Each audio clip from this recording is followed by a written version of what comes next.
আসসালামু আলাইকুম।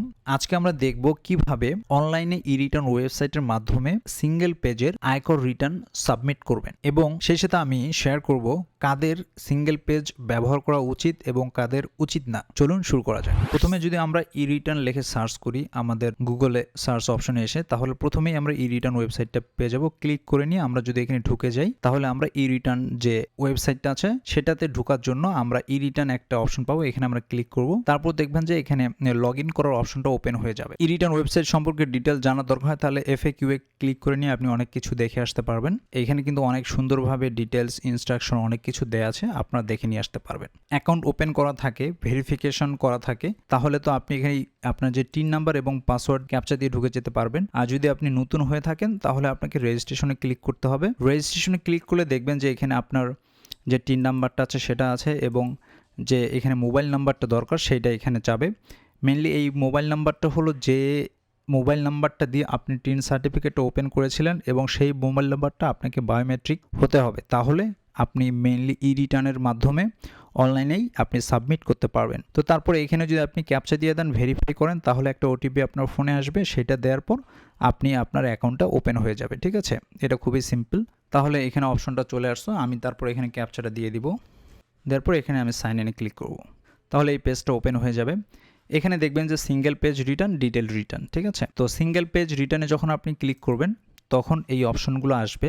মেনলি যারা সরকারি চাকরিজীবী তারা কিন্তু এটা করতে পারবে না। তারপর যাদের করযোগ্য আয় 5 লক্ষের নিচে কারা কারা করতে পারবে সেখানে এখানে দেয়া আছে। যদি করযোগ্য আয় 5 লক্ষের নিচে হয়, পরিসম্পদ যদি 40 লক্ষের নিচে হয়, যদি সরকারি কর্মচারী না হয়, মোটর মালিক যদি না থাকে, এই জিনিসগুলো যদি হয়, এই কন্ডিশনগুলো যদি ম্যাচ করে তাহলে সবগুলোকে টিক চিহ্ন দিয়ে নিয়ে আয়ের প্রধান উৎসের স্থান আপনি কোন সিটি কর্পোরেশনের আন্ডারে পড়েছেন সেখানে এখানে সিলেক্ট করতে হবে। ঠিক আছে, সাপোজ আমি উত্তর সিটি কর্পোরেশন দিয়ে আমি যদি সাবমিট করি তাহলে সিঙ্গেল পেজটা কিন্তু আমার এখানে ওপেন হয়ে যাবে। খুব সিম্পল, এখানে ডাটা এন্ট্রি দিলেই আপনার এটা পূরণ হয়ে যাবে। তো আপনার প্রাইমারি ডাটাগুলো কিন্তু সব এখানে অটোমেটিক নিয়ে নিবে। এখানে আপনার জব, আপনার যদি আয়ের উৎস কি আপনি এখানে লিখে দিবেন। যদি আপনি জব হয় তাহলে জব লিখবেন।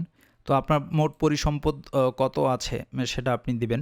কারা এটা ব্যবহার করবে মেনলি যাদের পরিসম্পদ বলতে তেমন কিছুই নাই, স্টুডেন্ট বা গৃহিণী বা আপনি মেনলি অন্যের উপর ডিপেন্ডেবল, আপনার নিজের তেমন কিছু নাই, তারাই শুধু এটা করতে পারেন। ঠিক আছে, বাট যাদের কিছু আছে, সাপোজ আপনার অ্যাসেট দেখাতে হবে বা আপনার বাইরে যাওয়ার প্ল্যান আছে, অ্যাকচুয়ালি আপনার নামে অ্যাসেট অলরেডি আছে, আপনার নামে ডিড আছে, আপনার নামে ব্যাংকে ভালো পরিমাণে টাকা আছে, যদি এরকম অ্যাসেট আপনার থেকে থাকে তাহলে আপনি এটা আপনার করা ঠিক হবে না।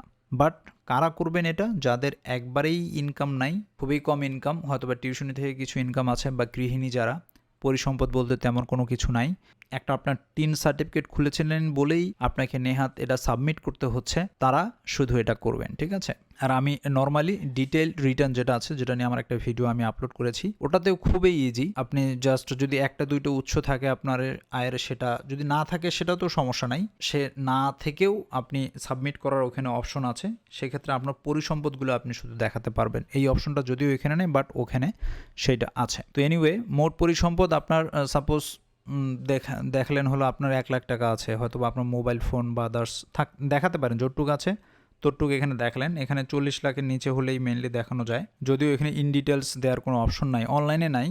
আপনি যখন অফলাইনে এক্সেলের পূরণ করে এক পাতার দিবেন সেটার জন্য আছে। তো এটার জন্য আমাদের একটা ভিডিও আছে, এক্সেলে কিভাবে এক পাতার আপনি পূরণ করতে পারেন, তো সেখান থেকে দেখে নিয়ে আপনারা করতে পারবেন। সেক্ষেত্রে আপনি শর্ট ডিসক্রিপশন লিখে দিতে পারবেন, বাট অনলাইনে যখন আপনি করতে যাবেন তখন কিন্তু সেটা দেওয়ার কোনো অপশন এখানে নাই। তাহলে আমি এখানে কি করলাম, মোট পরিসম্পদ সাপোজ 1 লাখ দিলাম, মোট আয় সাপোজ এটার জন্য এই যে এক পাতার একটা আমরা আমাদের ফর্ম আছে, ক্যালকুলেশন যেগুলো করতে হয়, সাপোজ আপনার আরোপযোগ্য কর বা আদার্স, তো এই ডাটাগুলো হিসাব করার জন্য আমরা, বা আপনি যে কোনোভাবে এটা এক্সেলে এসে খুব সহজে ক্যালকুলেশন করে নিতে পারেন। যে এখানে মেনলি এক পেজ, প্রথম পেজটা, এখানে আপনার যে প্রাপ্তির স্বীকারপত্র সেটা, এবং আরেকটা হলো যে সংক্ষিপ্ত যে বিবরণীগুলো চায় দিতে হয় সেই সংক্ষিপ্ত বিবরণীগুলোর জন্য আমরা একটা সংক্ষেপে এখানে করে রেখেছি, ঠিক আছে।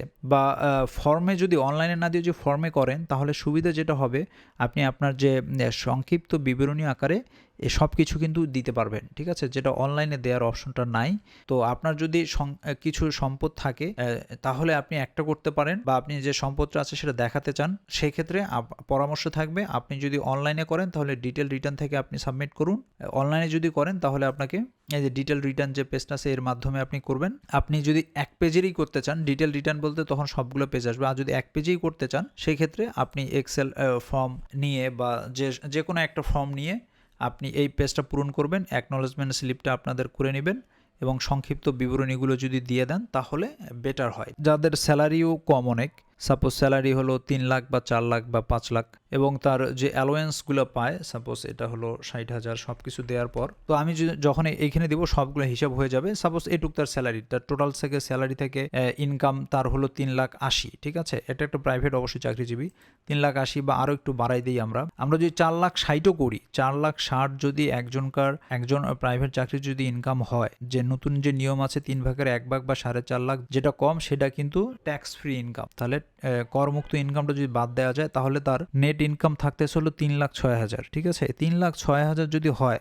আর অন্য কোনো খাত থেকে যদি ইনকাম না থাকে তাহলে দেখা যাবে, আমরা যেহেতু জানি যে 3.5 লাখ পর্যন্ত করমুক্ত, মোট ইনকাম যদি হয় স্যালারি থেকে 5 লাখ, তাহলে যে করমুক্ত যে 3/1 বা 4.5 লাখের নিচে সেটা যদি বিয়োগ করে তাহলে 3,33,000, ঠিক আছে। তার যে আমরা যেখানে ক্যালকুলেশন করছি ট্যাক্স লেভিয়েবল ইনকাম, মানে তাকে আরোপযোগ্য কর কিন্তু জিরো আসতেছে, এটা জিরো ট্যাক্স, এই জন্য বাকি হিসাবগুলো এখানে আর হয়নি, ঠিক আছে। কোনোভাবেই যদি এটা একটু আমরা 1 লাখ বাড়াই দেই, সাপোজ কারো যদি 6 লাখ হয়ে যায়, যদি এখানে 4 লাখ আসে, তাহলে এই যে বাকি 50,000-এর উপর 5% হারে তাকে 2,500 টাকা কিন্তু তখন কি করতে হবে, তাকে দিতে হবে। বাট 2,500 টাকাও তখন সে দিতে পারবে না। সে যদি ঢাকা বা চিটাগাং সিটি কর্পোরেশনে হয় 5,000 টাকা তাকে কর সেটা দিতে হবে, এবং তার এইভাবে কিন্তু সব ইকুয়েশন ক্যালকুলেশন হয়ে যাবে। মোট ইনকাম আছে হলো 5 লাখ, ঠিক আছে, টোটাল ইনকাম 5 লাখ।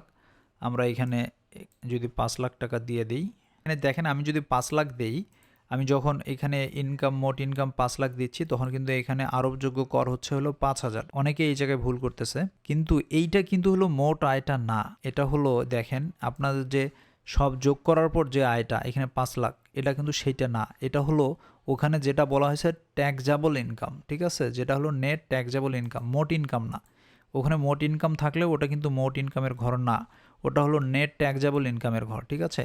3,33,333 টাকা, ঠিক আছে। আমরা এখানে কি দিব, 3,33,300, ওকে। এখন আমরা দেখি, এখন কিন্তু আমরা এখানে জিরো দিব, এখন নিচ্ছে, ঠিক আছে, এখানে জিরো হচ্ছে। কিন্তু যদি আমি মোট ট্যাক্সেবল ইনকাম, যেমন ওই ব্যক্তি 4 লাখ ছিল, তখন আমরা যখন দেখলাম ওই হিসাবে 4 লাখও দেই, তখন দেখবেন কি তার এখানে 5,000 টাকা কিন্তু আরোপযোগ্য কর চলে আসছে। সো এই ব্যক্তির ক্ষেত্রে যেটা দেখাবো, যদি 4 লাখ হতো, আমরা এখানে দুইটা কন্ডিশন দেখাইছি, তাহলে আমরা হিসাব করে দেখাতে পারতাম যে তার কতটুক হতো।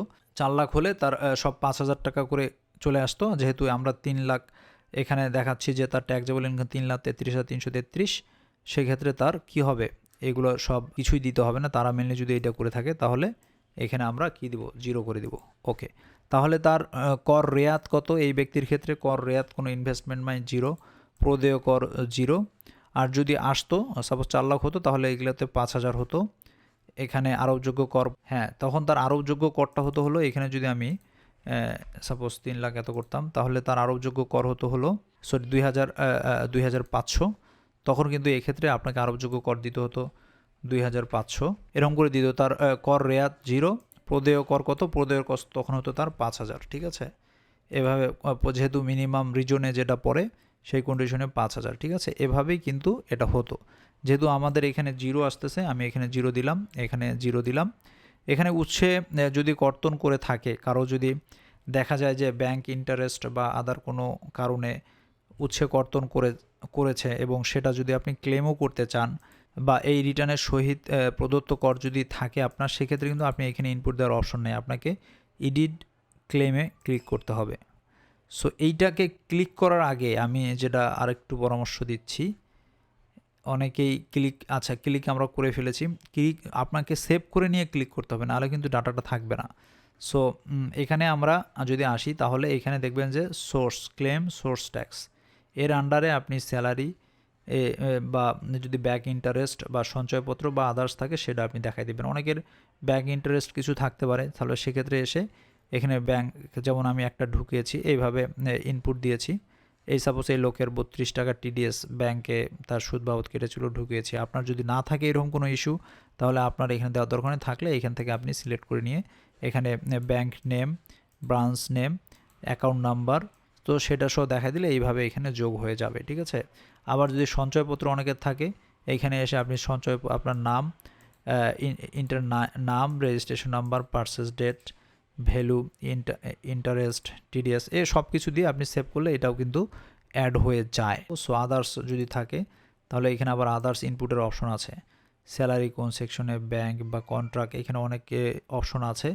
তাহলে সব ক্লেম এটা এখনও আসে নাই। রেগুলার ট্যাক্সও যদি হয়, সাপোজ এই রিটার্নের সাথে আপনাকে কিছু দিতে হবে, সেক্ষেত্রে আপনি এখানে এসে চালানের মাধ্যমে, একটা চালানের মাধ্যমে সাপোজ আপনি এখন কিছু টাকা দিবেন, যার ইনকামটা দেখালাম যে ট্যাক্সেবল ইনকাম 4 লাখ, ঠিক আছে। তার ক্ষেত্রে কি হতো, সেইখানে যদি এই রিটার্নের সাথে তাকে 5,000 টাকা দিতে হতো, তাহলে এখানে চালান সিলেক্ট করে নিয়ে আসে কোন ডেটে এই পেমেন্টটা করেছে সেই ডেট, ক্যাশ বা চেক বা ই পেমেন্ট যদি আমি দিই তাহলে ই পেমেন্ট এখানে দিয়ে দিলাম, এখানে একটা ডেট দিয়ে দিলাম, তার বা ই পেমেন্ট হতে পারে ক্যাশের মাধ্যমে, চেক, যেটা হোক দিয়ে দিলে তারপর এখানে ব্যাংকের নেম সিলেক্ট করে নিয়ে তারপর ট্যাক্স জোন একটা সিলেক্ট করে এখানে দেওয়া হলো, চালান নাম্বার একটা দেওয়া হলো, এখানে ট্যাক্স সার্কেল দিয়ে সিলেক্ট করে নিয়ে যদি আমি সেভ দেই তাহলে কিন্তু এটা তার জমা হয়ে যাবে। এই যে দেখেন এখানে 2টা জমা হয়ে গেছে। এখন আরেকটা ই পেমেন্টের মাধ্যমে আমি 2টা জমা দিলাম, এখন যেটা লিখলাম একটা আমি কেটে দিচ্ছি, ঠিক আছে। তাহলে এটাও কিন্তু আপনার জমা হয়ে যাবে, ওখানে দেখাবে যে আপনি এত, তাহলে ট্যাক্স পেমেন্ট স্ট্যাটাস এখানে ক্লিক করবেন,